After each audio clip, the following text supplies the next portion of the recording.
अस्सलामुअलैकुम फ्रेंड्स, आपको आज की वीडियो में मैं समझाने जा रहा हूँ the use of tenses. Use of tenses को सीखने के लिए दोस्तों आपको मैं 2-3 टिप्स दूंगा जिनको आपने जहन में रखते हुए टेंसेस को सीखने की कोशिश करनी है। तो पहली टिप ये है कि always use first form of verb after these words. Do, does, did, will, shall, can, could, must, should. इनके बाद आपने हमेशा फर्स्ट फॉर्म ऑफ वर्ब लगानी है। Always use third form of verb after these word, has, have और had. इनके बाद हमेशा आपने थर्ड फॉर्म ऑफ वर्ब लगानी है। आपको पता होगा कि हैव, हैड परफेक्ट टेंसेस में इस्तेमाल होते हैं। तो इन दो टिप्स को, इन दो चीज़ों को आपने ध्यान में रखते हुए टेंसेस को सीखने की कोशिश करनी है। तो चलिए चलते हैं प्रेजेंट इंडेफिनिट टेंस की तरफ। प्रेजेंट इंडेफिनिट टेंस में दोस्तों आपने ऐसे सेंटेंसेस बनाने होते हैं जिसमें आपने ता है, ती है और ते है का इस्तेमाल आपने इंग्लिश में ट्रांसलेट करना हो। तो सबसे पहली चीज़ जो आपने प्रेजेंट के चारों टेंसेस में वो ज़हन में रखनी है वो ही, शी और इट को ज़हन में रखना है। प्रेजेंट इंडेफिनिट में ही, शी, इट के बाद फर्स्ट फॉर्म ऑफ वर्ब का इस्तेमाल होता है। आपको पता है कि वो ये ऐसे सेंटेंसेस के लिए यूज़ होता है जिसमें ता है, ती है, ते है, मतलब खाते हैं, पीते हैं, सोते हैं, खाता है, पीता है। इस तरह के जो सेंटेंसेस होते हैं उनके लिए प्रेजेंट इंडेफिनिट टेंस का इस्तेमाल होता है और ये मोस्ट इम्पोर्टेंट टेंस है क्रिएटिव राइटिंग में। जहाँ भी आपको पेपर में, एग्ज़ाम में, कहीं भी आपको बैठना हो तो ये प्रेजेंट इंडेफिनिट और दूसरा पास्ट इंडेफिनिट ये मोस्ट इम्पोर्टेंट टेंसेस हैं। तो आपने इस टेंस को बहुत गौर से समझना है। एग्जाम्पल के थ्रू समझते हैं। पॉजिटिव सेंटेंस मैं पहले बताऊंगा। He eats bananas. ही के बाद ईट फर्स्ट फॉर्म और उसके साथ एस का इजाफा करके ही ईट्स बनानास। शी के बाद भी ईट्स बनानास। आई ईट बनानास। ही शीट के बाद एस और यानी एस का इजाफा आई के बाद नहीं होगा। ही शी इट के अलावा जितने भी प्रोनाउंस हैं उनके बाद एस और एस का इजाफा नहीं आना। नेगेटिव सेंटेंस देखें। I do not eat bananas. He sheet के बाद डज आता है, बाकी तमाम के साथ डू आता है। I do not eat bananas. I does not, it does not eat bananas. It के बाद आपको पता है कि एस या ई एस का इजाफा होता है, तो इधर जो वर्ब है वो डू है। डू के साथ हमने ई एस का इजाफा करके डज कर दिया। तो आपको पहले ही मैंने बताया था कि डू, डज, डिड और इनके अलावा भी मैंने वर्ड्स बताए थे जिनके बाद हमेशा फर्स्ट फॉर्म ऑफ वर्ब लगती है। तो डज लग गया तो डज के बाद ईट फर्स्ट फॉर्म ही आएगी। इसके बाद डज के बाद ईट्स नहीं आएगा। ईट्स लगाएंगे तो वो गलत हो जाएगा। इंट्रोगेटिव सेंटेंसेस देख लें। Do they eat bananas. Do, they से पहले हमने डू लगाया क्योंकि ही शीट के बाद डज लगता है, बाकी के साथ डू लगता है। ये चीज़ें बार बार आपको दोहरानी पड़ेंगी तभी आप प्रेजेंट एंड इंडेफिनिट टेंस को याद कर सकेंगे, इसका इस्तेमाल सीख सकेंगे। Does she eat bananas. Does लग गया पीछे, इंट्रोगेटिव में डज शुरू में आ जाता है। अगर डू का इस्तेमाल करना है तो डू शुरू में आ जाता है। अगर डज लग गया नीचे तो डज के बाद आपको पता है या डू के बाद आपको पता है कि फर्स्ट फॉर्म ऑफ वर्ब इस्तेमाल होती है। शी के साथ ही है, इसके इजाफा हमने पहले ही कर दिया, डज लगा दिया तो आगे ईट्स नहीं होगा, डज शी ईट बनानास होगा। नेगेटिव इंट्रोगेटिव देख ले। Do they not eat bananas. They के साथ आपको पता है कि डू लगेगा। अगर नेगेटिव बनाना है तो साथ नॉट लग जाएगा। Do they not eat bananas. Does she eat, does she not eat bananas. She के पास डज के साथ डज लगता है तो आगे नॉट लगा के नेगेटिव इंट्रोगेटिव बन जाएगा। आगे नेक्स्ट जो हमारा टेंस है वो है प्रेजेंट कंटिन्यूस टेंस। इसमें हमने इज एम आर के साथ आई एन जी का इजाफा करना है। ये ऐसे सेंटेंसेस बनाने के लिए इस्तेमाल होता है जिसमें हमने कंटिन्यूटी को ज़ाहिर करना। जैसे वो कर रहा है, वो सो रहा है, वो जाग रही है, वो कर रहे हैं, वो भाग रहे हैं। इस तरह के जो सेंटेंसेस होते हैं उसमें प्रेजेंट कंटिन्यूस टेंस का इस्तेमाल होता है। ही के बाद आपको पता है, ही के बाद इज लगता है। E is eating bananas. Eat के बाद आई एन जी का इजाफा कर दिया। आई के बाद आपको पता है कि एम लगता है helping verb. I am eating bananas. Eat के बाद आई एन जी का इजाफा कर दिया। They are eating bananas. ये पॉजिटिव सेंटेंसेस हो गए। अगर नेगेटिव देख लें, ये इंतहाई आसान तरीन जो टेंस होता है वो प्रेजेंट कंटिन्यूस टेंस का होता है। He is not eating bananas. Not लगा के हमने नेगेटिव बना दिया। ING वाली हालत से पहले। I am not eating bananas. अगर इंट्रोगेटिव सेंटेंसेस की बात करें तो हेल्पिंग वर्ब शुरू में आ जाता है। इज़ ही ईटिंग बनानास, क्या वो केले खा रहा है। एम आई ईटिंग बनानास, क्या मैं केले खा रहा हूँ।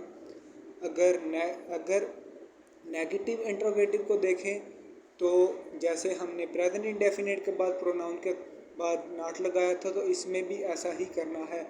इज़ ही नॉट, ही के बाद नॉट लग जाएगा, ING वाली हालत जो बरकरार रहेगी। Am I not eating bananas, क्या मैं केले नहीं खा रहा हूँ।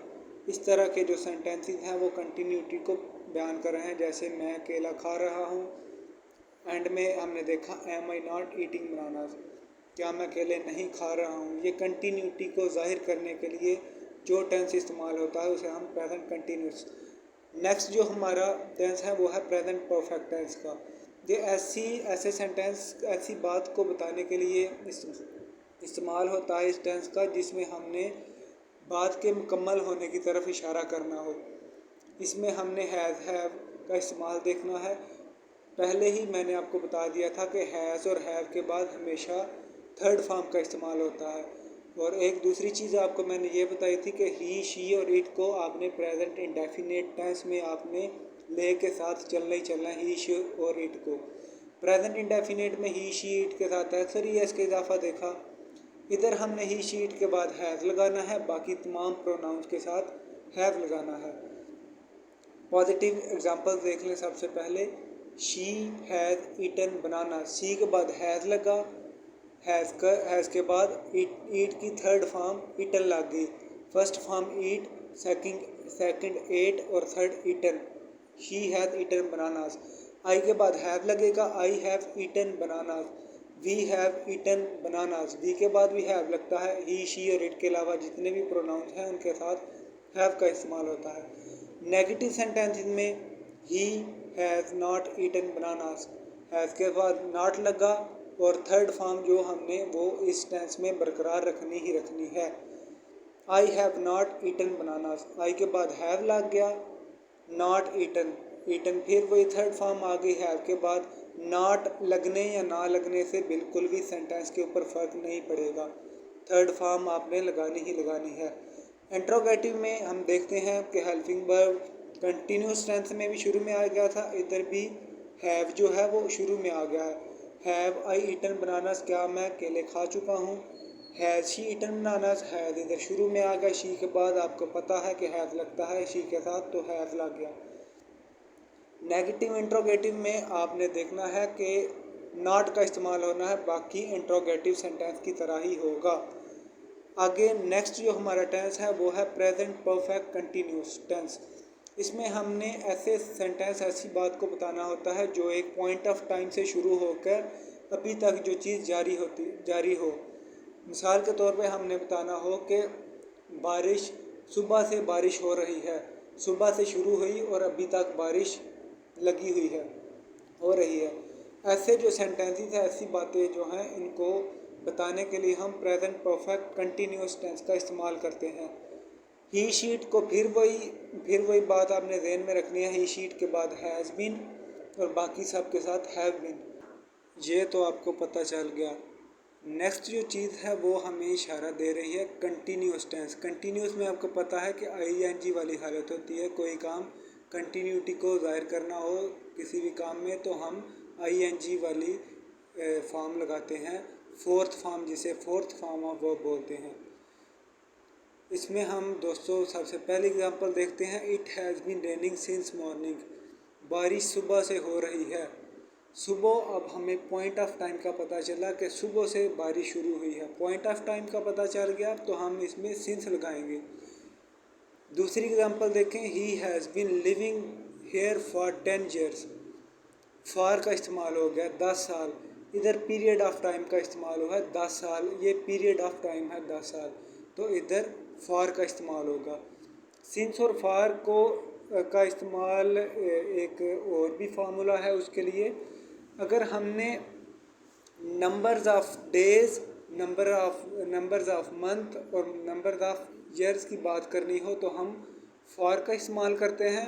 अगर हमने name of days, name of months और नेम ऑफ ईयर्स की बात करनी हो तो हम सिंस का इस्तेमाल करते हैं। जैसे कि they have been living here for 10 years.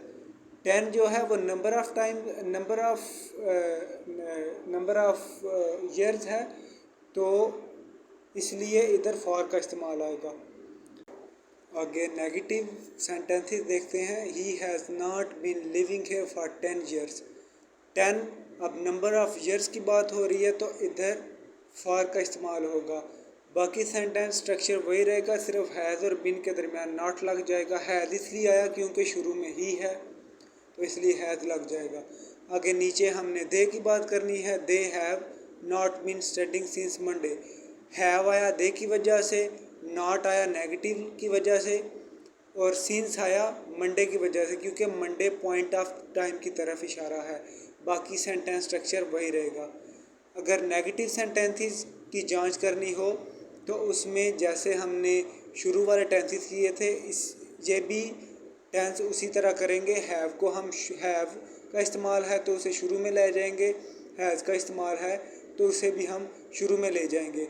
Have you है तो हैव आएगा, तो हैव अगर इंट्रोगेटिव है तो शुरू में चला जाएगा, जाहिर सी बात है। Have you been living here for 10 years. Has it been raining for last 2 days.